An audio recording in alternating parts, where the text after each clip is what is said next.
मुंबई महानगरपालिकेच्या राजकारणावर शिवसेना आमदार संजय गायकवाड यांनी भाष्य केलं आहे.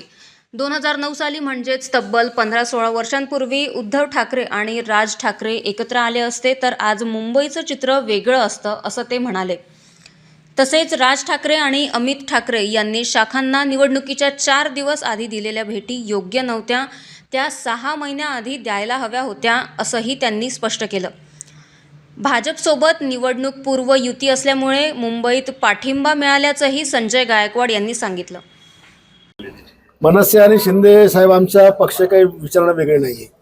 त्याच्यामुळे काही आणि आम्ही काही फार परंपरागत शत्रू पण नाही आहे. त्याच्यामुळे आम्ही कधी कधी मित्रत्वाची भूमिका घेतात. काही ठिकाणी ठाकरे आणि भाजपची पण युती झालेली. हो, काही ठिकाणी ठाकरेची झाली, काही ठिकाणी आमच्यासोबत पण झाली. त्याच्यामुळे शिवसेना, भाजप आणि मनसे हे सगळे एकाच घरातून हे एका विचाराचे लोक वेगळे वेगळे झालेले आहेत. त्यामुळे एखाद्या ठिकाणी ते एकत्र आले तर त्याच्यामध्ये काही आश्चर्य मानण्याचं कारण नाही.